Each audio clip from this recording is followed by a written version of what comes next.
Pois é, queria trazer também a posição aqui do presidente da Alemanha, o Frank-Walter Steinmeier. Ele criticou duramente a política externa dos Estados Unidos, sob o comando do presidente Donald Trump, pediu ao mundo que não deixe a ordem mundial se desintegrar em um covil de ladrões onde inescrupulosos pegam o que querem.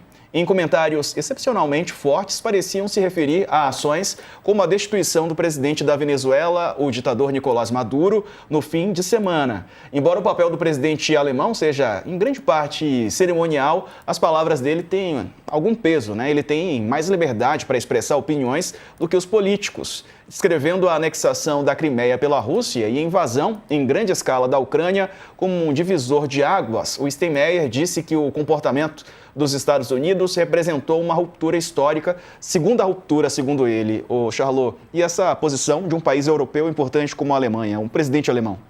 Muito duro. A situação na Europa é muito curiosa, porque embora a Europa tenha uma dependência muito grande dos Estados Unidos desde o fim da Segunda Guerra Mundial, desde a formação da OTAN, essa grande aliança militar que protege os europeus e também os americanos contra ameaças percebidas como fora da aliança transatlântica, essa aliança veio se deteriorando com o passar do tempo. O Trump contribuiu muito para isso. Desde a primeira campanha eleitoral dele, ele criticou muito duramente o fato dos Estados Unidos figurarem como uma espécie de fiador da segurança europeia, fazendo gastos militares que sempre foram muito superiores aos gastos europeus, tratando um pouco os europeus como preguiçosos, como relapsos em relação à sua própria segurança. Isso atingiu um clímax agora, com a segunda entrada do Trump na Casa Branca, na qual ele realmente deu um recuo muito grande do apoio aos europeus. Ele retirou, principalmente, o apoio à Ucrânia e se aproximou da Rússia, grande adversário da Europa, estendeu um tapete vermelho para o Vladimir Putin no Alasca, deu tapinha nas costas dele. Foi uma grande traição para os europeus que sentem na ameaça russa um desafio existencial. E a partir de então esse caminho começou a se separar, primeiro lentamente, com a Europa se voltando para um recrudescimento das tensões na fronteira com a Rússia, se reequipando militarmente, fazendo apelos à população para que se prepare para um possível conflito armado, uma coisa de um clima muito tenebroso, que faz lembrar a Segunda Guerra Mundial, e ao mesmo tempo foi deixando de contar com o Trump, até chegar no estágio atual, em que com esses ataques recentes à ordem internacional, essa invasão da Venezuela, esse desprezo pelo direito internacional, líderes europeus começaram a falar muito duramente contra o Trump. O Macron um pouco menos, o Merz na Alemanha um pouco menos, mas como você citou, o presidente da Alemanha agora muito duramente, e o ministro das Relações Exteriores da França também muito duramente, falando da importância de restituir o respeito ao direito internacional. São recados duros ao Trump, que não vêm do Oriente Médio, de adversários no Irã, que não vem da Venezuela, mas vem dos principais aliados dos Estados Unidos, mostrando uma fissura que vai aumentar ao longo dos próximos anos até o fim desse mandato. Dani. Na verdade, eu acho que, de novo, né, vou votar com o relator aí, Charlot, porque é o seguinte, a situação da Europa é uma situação sui generis, porque a Europa precisa se dar conta que ela está sozinha. A real é essa. O Trump ameaçou lá atrás, vamos voltar aqui, o início do mandato, né? O Trump fez campanha dizendo, olha, se encher meu saco eu vou sair da OTAN.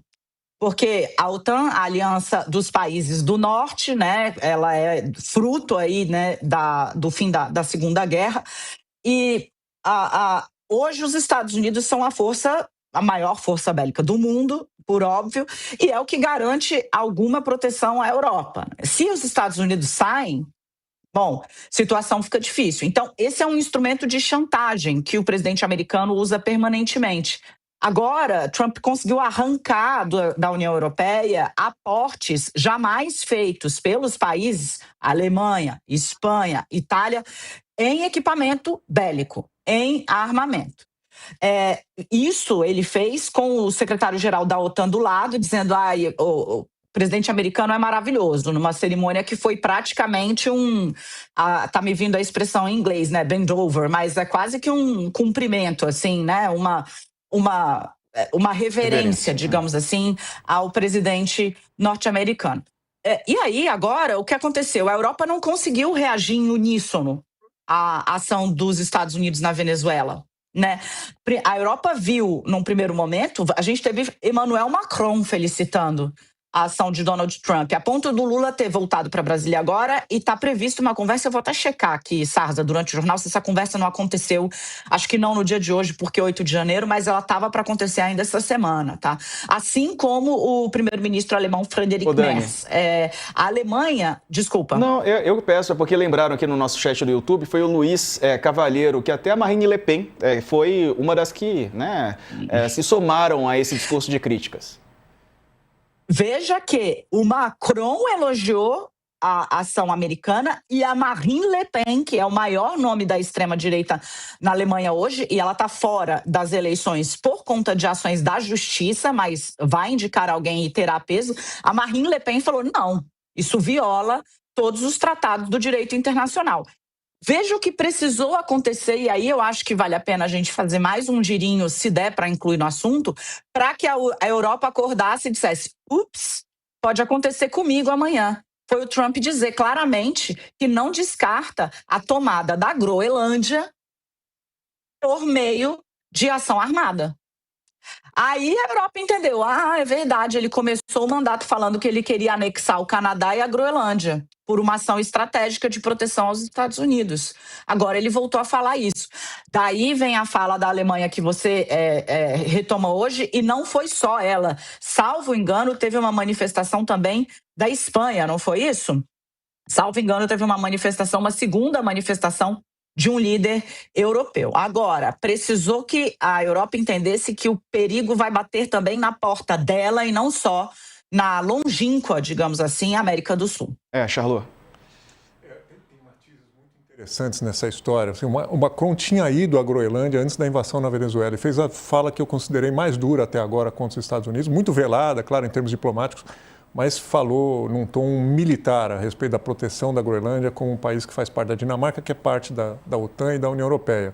Esse atrito vinha se anunciando. O matiz que eu vejo é o seguinte, os líderes europeus, houve aqueles que só saudaram a queda do Maduro, que era visto como um ditador nefasto que devia ir embora, e teve aqueles que, além de saudar a queda do Maduro, fizeram uma ressalva a respeito da operação americana. O Macron derrapou nessa primeira comunicação porque ele só falou da Venezuela, mas fez um jogo combinado com o seu chanceler, que foi quem saiu falando duro. A história do policial bom, do policial ruim, do morde e assopra. Agora, hoje de manhã o Macron fez o discurso anual para os membros da diplomacia francesa.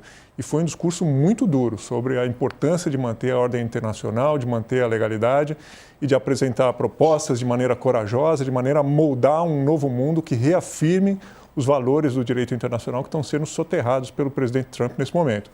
Para fechar, Trump deu uma entrevista longa para o New York Times e falou mais uma coisa muito chocante. Isso está agora no abre do site do New York Times, onde ele fala que suas decisões são baseadas em um caráter personalíssimo das coisas, não tanto na Constituição ou no direito internacional. Ótimo. É sobre isso, Charles, que eu quero falar também. O Marco Rubio, ele falou ontem que não se trata de uma guerra na Venezuela, mas apenas de uma ação policial para prender o Maduro, né? Falou isso aí para explicar por que não tinha que pedir autorização do Congresso.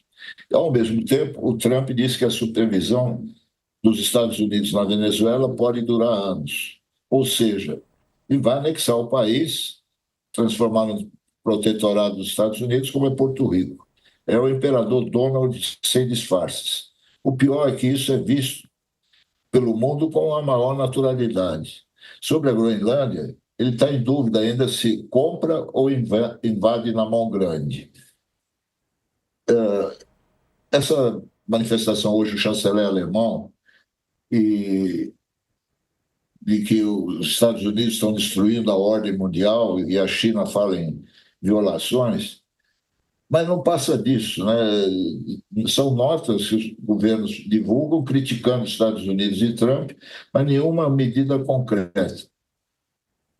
Está me lembrando, Charles, o clima que se viveu na Europa nos anos 30, pré-Segunda Guerra, na época da ascensão do Adolfo Hitler.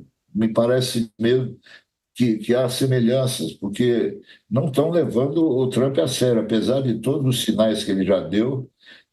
Todo mundo está continua tocando a vida como se nada tivesse acontecendo.